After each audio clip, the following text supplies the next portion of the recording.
I welcome you to this introductory video to my series on the basics of medicine.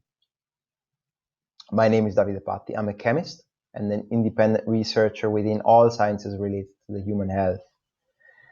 Now, I don't know the reason why you're watching this video, so the purpose of the next slides is to clarify if it makes sense for you to continue and go through the series.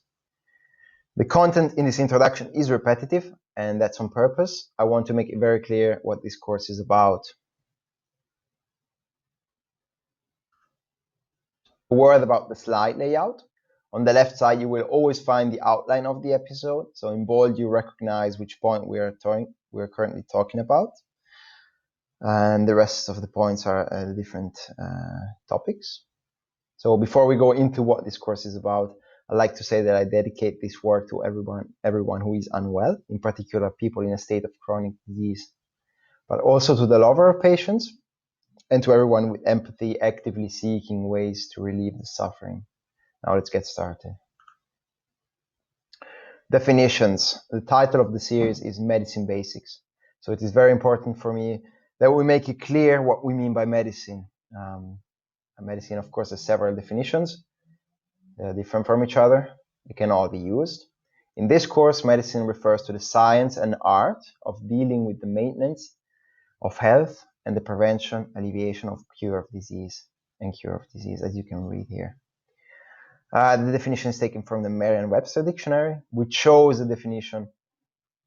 I choose this definition as I find it the most noble of them all. So this was chosen arbitrarily, and of course this will influence. This selection is influenced by my agenda. For instance, pharmaceutical companies, they talk about medicine as the treatment of disease. This is, of course, because it is in their natural interest to support medicine developing treatments. Now we said medicine is both a science and an art. So I quickly want to define the two terms. Science is the state of knowing, knowledge as distinguished from ignorance or misunderstanding. We, of course, know knowledge is constantly evolving.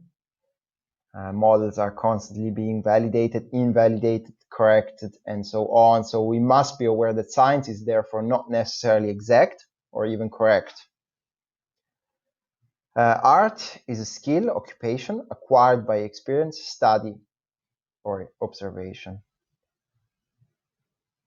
So we can say, therefore, that it is something practical.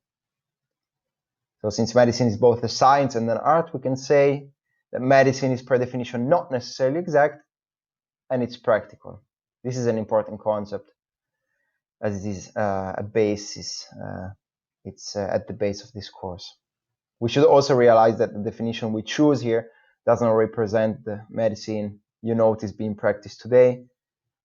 This comment, of course, is based on my observation of today's reality. Maintenance of health and cure of disease is not something commonly practiced. Now, target audience. Who do I want to reach? Who do I think can profit from the series? I firmly believe everyone can benefit from this course. So it is a fact that we are not taught about health and disease in school. This series will try to fill the gap for everyone who is motivated and with the energy to learn how to stay or get well herself, or to help others to stay or get well.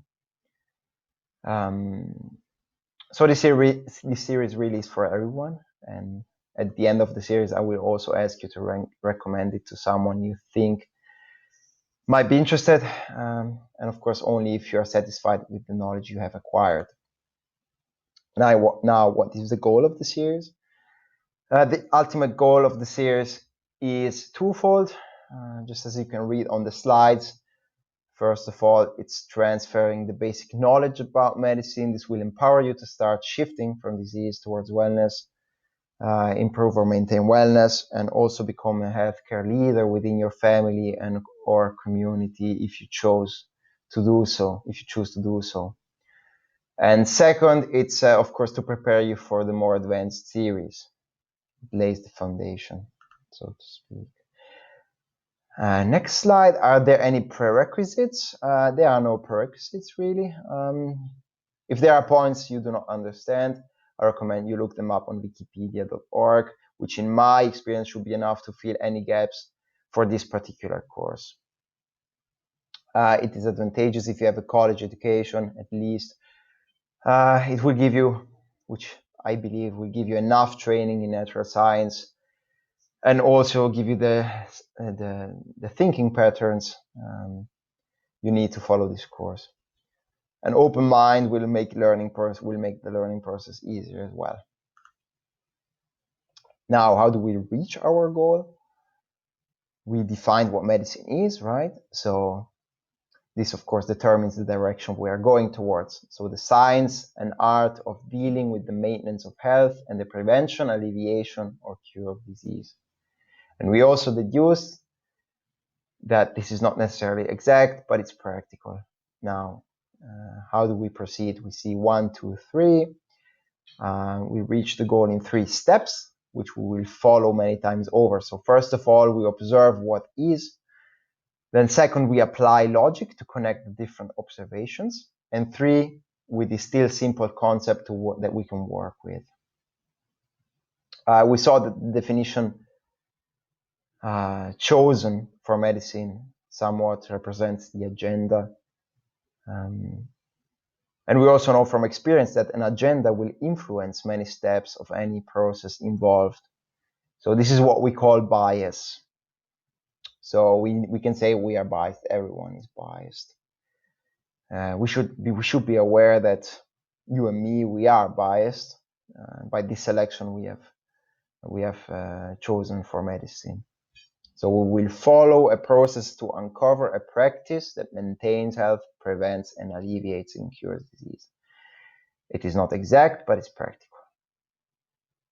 We see here one of Picasso's painted during his Cubism period. Cubism developed from the realization of the impossibility to display a 3-dimensional subject in a 2-dimensional painting, which led him to try and paint different views of the subject using cubes. So in a future installment, you will understand why this is relevant, why I'm showing this to you. Now, one more thing. It is essential that you watch the different installments of the series in the correct order without skipping sessions, because the different lessons build on each other. So it's very important. Okay, learning tips. This is the final note. I'd like to recommend a few tips from my personal experience.